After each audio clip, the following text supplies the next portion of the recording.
أعوذ بالله من الشيطان الرجيم بسم الله الرحمن الرحيم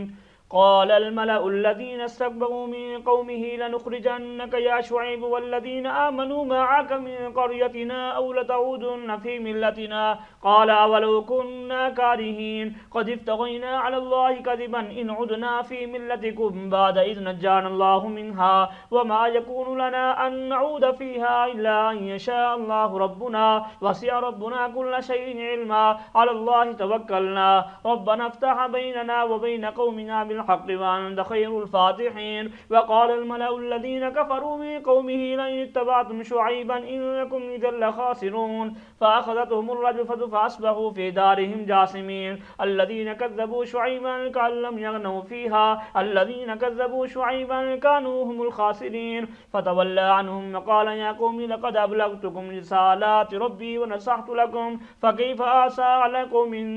كافرين وما أرسلنا في قرية من نبي إلا أخذنا أهلها بالبأساء والضراء لعلهم يضرعون ثم بدلنا مكان السيئة الحسنة حتى عفوا وقالوا قد مس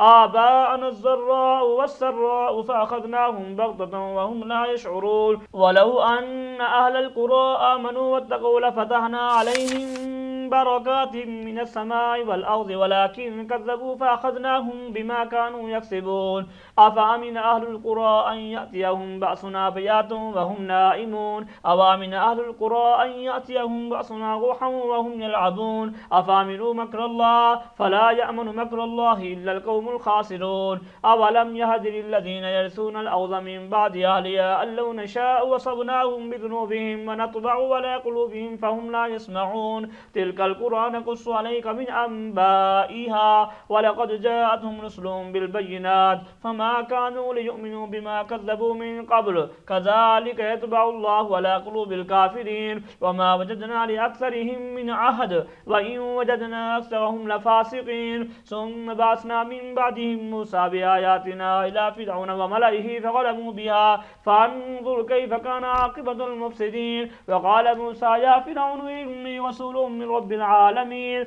حقيق على أن لا أقول على الله إلا الحق قد جئتكم ببينة من ربكم فارسل معي بني إسرائيل قال إن كنت جئت بآية فأت بها إن كنت من الصادقين فألقى عصاه فإذا هي ثعبان مبين ونزع يده فإذا هي بيضاء للناظرين قال الملأ من قوم فرعون إن هذا لساحر عليم يريد أن يخرجكم من أرضكم فماذا تأمرون قالوا أرجه وأخاه وأرسل في المدائن حاشرين يأتوك بكل ساحر عليم وجاء السحرة فرعون قالوا إن لنا لأجرا إن كنا نحن الغالبين قال نعم إنكم لمن المقربين قالوا يا موسى إما أن تلقي وإما أن نكون نحن الملقين قال ألقوا فلما ألقوا سحروا أعين الناس واسترهبوهم وجاءوا بسحر عظيم وأوحينا إلى موسى أن ألق عصاك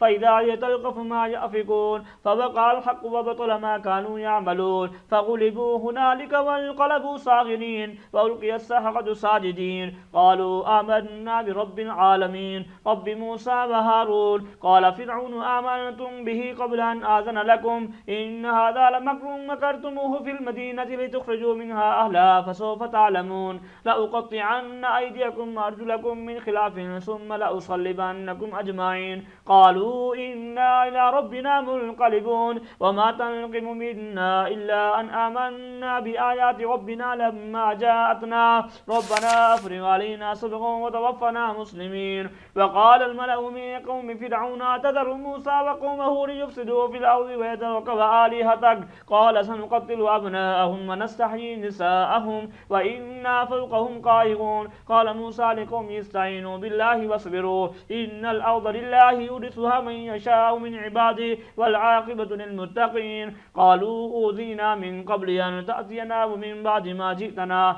قال عسى ربكم أن يهلك عدوكم ويستخلفكم في الأرض فينظر كيف تعملون ولقد أخذنا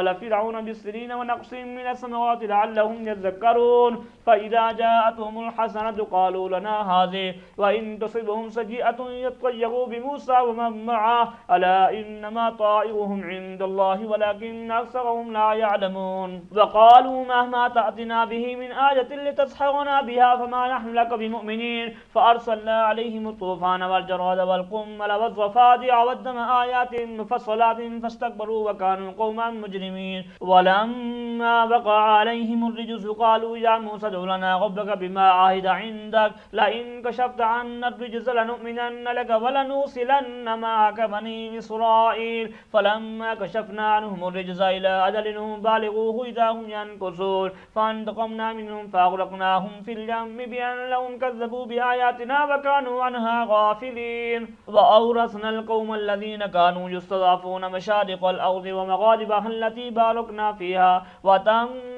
كلمة ربك الحسنى على بني إسرائيل بما صبروا ودمرنا ما كان يصنع فرعون وقومه وما كانوا يعرشون وجاوزنا ببني إسرائيل البحر فاتوا على قوم يعكفون على أصنام لهم قالوا يا موسى اجعل لنا إلها كما لهم آلهة قال إنكم قوم تجهلون إن هؤلاء متبر ما هم فيه وباطل ما كانوا يعملون قال أغير الله يبغيكم إله وهو فضلكم على العالمين وإذ أنجيناكم من آل فرعون يسومونكم سوء العذاب يقتلون أبناءكم ويستحيون نساءكم وفي ذلكم بلاء من ربكم عظيم ووعدنا موسى 30 ليلة وأتممناها ب10 فتم ميقات ربه 40 ليلة وقال موسى لأخيه هارون اخلفني في قومي وأصلح ولا تتبع سبيل المفسدين ولما جاء موسى لميقاتنا وكلمه ربه قال رب أرني أنظر إليك قال لا تراني ولكن انظر إلى الجبل فإن استقر مكانه فسوف تراني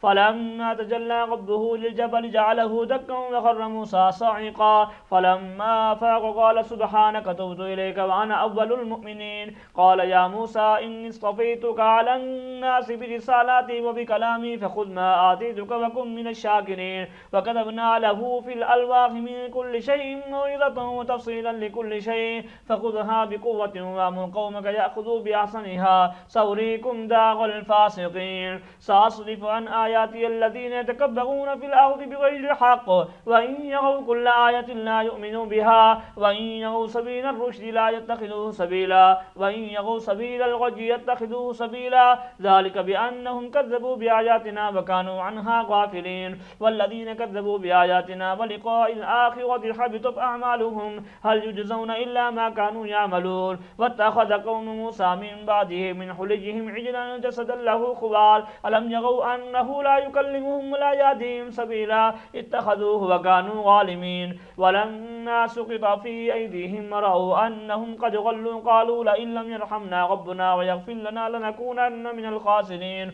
ولما رجع موسى إلى قومه غضبان أسفا قال بئس ما خلفتموني من بعدي آجلتم أمر ربكم وألقى الألواح وأخذ برأس أخيه يجره إليه قال ابن إن القوم استضعفوني وكادوا يقتلونني فلا تشمت بي الأعداء ولا تجعلني مع القوم الظالمين قال رب اغفر لي ولأخي وادخلنا في رحمتك وأنت أرحم الراحمين إن الذين اتخذوا العجل سينالهم غضب من ربهم وذلة في الحياة الدنيا وكذلك نجزي المفترين والذين عملوا السيئات ثم تابوا من بعدها وآمنوا إن ربك من بعدها لغفور رحيم ولما سكت عن موسى الغضب أخذ الألواح وفي نسختها هدى ورحمة للذين هم لربهم يرهبون واختار موسى قومه 70 رجلا لميقاتنا فلما أخذتهم الرجفة قال رب لو شئت أهلكتهم من قبل وإياي أتهلكنا بما فعل السفهاء منا إن هي إلا فتنتك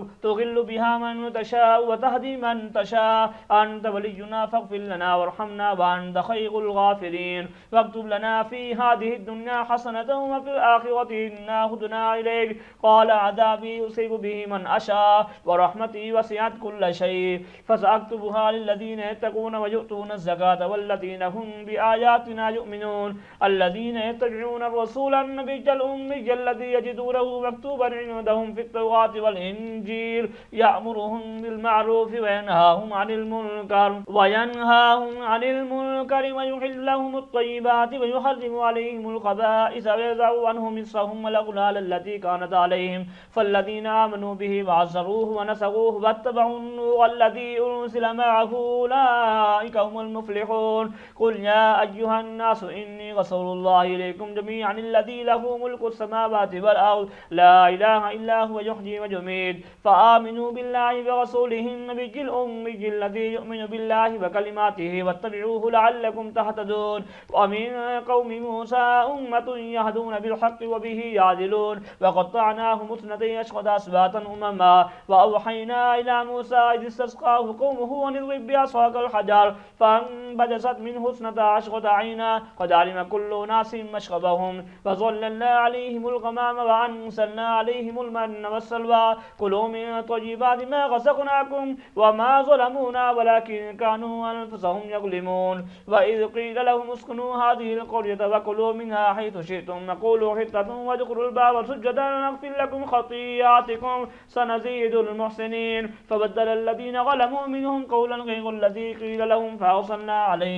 فأرسلنا عليهم رجزا من السماء بما كانوا يظلمون واسألهم عن القرية التي كانت حاضرة البحر إذ يعدون في السبت إذ تأتيهم حيتانهم يوم سبتهم شرعا ويوم لا يسبتون لا تأتيهم كذلك نبلوهم بما كانوا يفسقون وإذ قالت أمة منهم لم تعظون قوما الله مهلكهم أو معذبهم عذابا شديدا قالوا معذرة إلى ربكم ولعلهم يتقون فلما نسوا ما ذكروا به أنجينا الذين ينهون عن السوء وأخذنا الذين ظلموا بعذاب بئيس بما كانوا يفسقون فلما أتوا عما نهوا عنه قلنا لهم كونوا قردة خاسئين وإذ تأذن ربك ليبعثن عليهم إلى يوم القيامة من يسومهم سوء العذاب إن ربك لسريع العقاب وإنه لغفور رحيم وقطعناهم في الأرض أمما منهم الصالحون ومنهم دون ذلك وبلوناهم بالحسنات والسيئات لعلهم يرجعون فخلف من بعدهم خلف ورثوا الكتاب يأخذون عرض هذا الأدنى ويقولون سينفع لنا وإن يأتهم عرض مثله يأخذوه ألم يؤخذ عليهم ميثاق الكتاب ألا يقولوا على الله إلا الحق ودرسوا ما فيه والدار الآخرة خير للذين يتقون أفلا تعقلون والذين يمسكون بالكتاب وأقاموا الصلاة إنا لا نضيع أجر المصلحين وإذ نتقنا الجبل فوقهم كأنه غلة وظنوا أنه واقع بهم خذوا ما آتيناكم بقوة واذكروا ما فيه لعلكم تتقون وإذ أخذ ربك من بني آدم من ظهورهم ذريتهم أشهدهم على أنفسهم ألست بربكم قالوا بلى شهدنا أن تقولوا يوم القيامة إنا كنا عن هذا غافلين أو تقولوا إنما أشرك آباؤنا من قبل وكنا ذرية من بعدهم أفتهلكنا بما فعل المبطلون وكذلك نفصل الآيات ولعلهم يرجعون واتلوا عليهم نبأ الذي آتيناه آياتنا فانسلخ منها فأتبعه الشيطان فكان من الغاوين ولو شئنا لرفعناه بها ولكنه أخلد إلى الأرض واتبع هواه فمثله كمثل الكلب إن تحمل عليه يلهث أو تتركه يلهث ذلك مثل القوم الذين كذبوا بآياتنا فاقصص القصص لعلهم يتفكرون ساء مثلا القوم الذين كذبوا بآياتنا وأنفسهم كانوا يظلمون من يهد الله فهو المهتدي ومن يضلل فأولئك هم الخاسرون ولقد ذرأنا لجهنم كثيرا من الجن والإنس لهم قلوب لا يفقهون بها ولهم أعين لا يبصرون بها ولهم آذان لا يسمعون بها أولئك كالأنعام بل هم أضل أولئك هم الغافلون ولله الأسماء الحسنى فادعوه بها وذروا الذين يلحدون في أسمائه سيجزون ما كانوا يعملون وممن خلقنا أمة يهدون بالحق وبه يعدلون والذين كذبوا بآياتنا سنستدرجهم من حيث لا يعلمون وأملي لهم إن كيدي متين أولم يتفكروا ما بصاحبهم من جنة إن هو إلا نذير مبين أولم ينظروا في ملكوت السماوات والأرض وما خلق الله من شيء وأن عسى أن يكون قد اقترب أجلهم فبأي حديث بعده يؤمنون من يضلل الله فلا هادي له ويذرهم في طغيانهم يعمهون يسألونك عن الساعة أيان مرساها قل إنما علمها عند ربي لا يجليها لوقتها إلا هو ثقلت في السماوات والأرض لا تأتيكم إلا بغتة يسألونك كأنك حفي عنها قل إنما علمها عند الله ولكن أكثر الناس لا يعلمون قل لا أملك لنفسي نفعا ولا ضرا إلا ما شاء الله ولو كنت أعلم الغيب لاستكثرت من الخير وما مسني السوء إن أنا إلا نذير وبشير لقوم يؤمنون هو الذي خلقكم من نفس واحدة وجعل منها زوجها ليسكن إليها فلما تغشاها حملت حملا خفيفا فمرت به فلما أثقلت دعا الله ربهما لئن آتيتنا صالحا لنكونن من الشاكرين فلما آتاهما صالحا جعل له شركاء فيما آتاهما فتعالى الله عما يشركون أيشركون ما لا يخلق شيئا وهم يخلقون ولا يستطيعون لهم نصرا ولا أنفسهم ينصرون وإن تدعوهم إلى الهدى لا يتبعوكم سواء عليكم أدعوتموهم أم أنتم صامتون إن الذين تدعون من دون الله عباد أمثالكم فادعوهم فليستجيبوا لكم إن كنتم صادقين ألهم أرجل يمشون بها أم لهم أيدي يبطشون بها أم لهم أعين يبصرون بها أم لهم آذان يسمعون بها قل ادعوا شركاءكم ثم كيدون فلا تنذرون إن وليي الله الذي نزل الكتاب فهو يتولى الصالحين والذين تدعون من دونه لا يستطيعون نصركم ولا أنفسهم ينصرون وإن تدعوهم إلى الهدى لا يسمعون وتراهم ينظرون إليك وهم لا يبصرون خذ العفو وأمر بالعرف واعرض عن الجاهلين وإما ينزغنك من الشيطان نزغ فاستعذ بالله إنه سميع عليم إن الذين اتقوا إذا مسهم طائف من الشيطان تذكروا فإذا هم مبصرون وإخوانهم يمدونهم في الغي ثم لا يقصرون وإذا لم تأتهم بآية قالوا لولا اجتبيتها قل إنما أتبع ما يوحى إلي من ربي هذا بصائر من ربكم وهدى ورحمة لقوم يؤمنون وإذا قرئ القرآن فاستمعوا له وأنصتوا لعلكم ترحمون واذكر ربك في نفسك تضرعا وخيفة ودون الجهر من القول بالغضب والآصال ولا تكن من الغافلين إن الذين عند ربك لا يستكبرون عن عبادته ويسبحونه وله يسجدون بسم الله الرحمن الرحيم يسألونك عن الأنفال قل الأنفال لله والرسول فاتقوا الله وأصلحوا ذات بينكم وأطيعوا الله ورسوله إن كنتم مؤمنين إنما المؤمنون الذين إذا ذكر الله وجلت قلوبهم وإذا تليت عليهم آياته زادتهم إيمانا وعلى ربهم يتوكلون الذين يقيمون الصلاة ومما رزقناهم ينفقون أولئك هم المؤمنون حقا لهم درجات عند ربهم ومغفرة ورزق كريم كما أخرجك ربك من بيتك بالحق وإن فريقا من المؤمنين لكارهون يجادلونك في الحق بعدما تبين كأنما يساقون إلى الموت وهم ينصرون وإذ يعدكم الله إحدى الطائفتين أنها لكم وتودون أن غير ذات الشوكة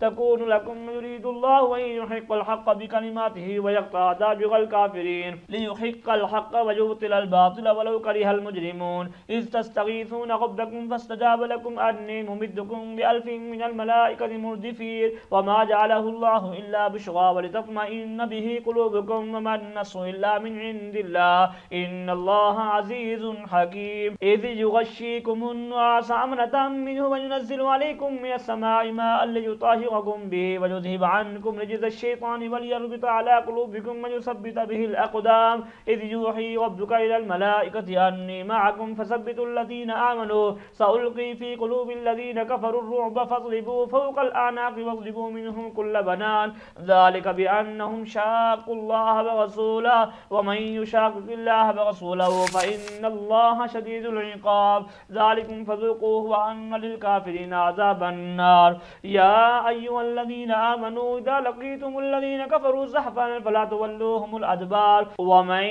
يولهم يومئذ دبره إلا متحرفا لقتال أو متحيزا إلى فئة امرأة فقد باء بغضب من الله ومأواه جهنم وبئس المصير. فلم تقتلوهم ولكن الله قتلهم وما رميت إذ رميت ولكن الله رمى وليبلي المؤمنين منه بلاء حسنا إن الله سميع عليم. ذلكم وأن الله موهن كيد الكافرين. إن تستفتحوا فقد جاءكم الفتح وإن تنتهوا فهو خير لكم وإن تعودوا نعد ولن تغني عنكم فئتكم شيئا ولو كثرت وأن الله مع المؤمنين. يا أيها الذين آمنوا أطيعوا الله ورسوله ولا تولوا عنه وأنتم تسمعون ولا تكونوا كالذين قالوا سمعنا وهم لا يسمعون. إن شر الدواب عند الله الصم البكم الذين لا يعقلون. ولو علم الله فيهم خيرا لأسمعهم ولو أسمعهم لتولوا وهم معرضون. يا أيها الذين آمنوا استجيبوا لله وللرسول إذا دعاكم لما يحييكم واعلموا أن الله يحول بين المرء وقلبه وأنه إليه تحشرون. واتقوا فتنة لا تصيبن الذين ظلموا منكم خاصة واعلموا أن الله شديد العقاب. واذكروا إذ أنتم قليل مستضعفون في الأرض تخافون أن يتخطفكم الناس فآواكم وأيدكم بنصره ورزقكم من الطيبات لعلكم تشكرون. يا أيها الذين آمنوا لا تخونوا الله والرسول وتخونوا أماناتكم وأنتم تعلمون واعلموا أنما أموالكم وأولادكم فتنة وأن الله عنده أجر عظيم. يا أيها الذين آمنوا إن تتقوا الله يجعل لكم فرقانا ويكفر عنكم سيئاتكم ويغفر لكم والله ذو الفضل العظيم. وإذ يمكر بك الذين كفروا ليثبتوك أو يقتلوك أو يخرجوك ويمكرون ويمكر الله والله خير الماكرين. وإذا تتلى عليهم آياتنا قالوا قد سمعنا لو نشاء لقلنا مثل هذا إن هذا إلا أساطير الأولين.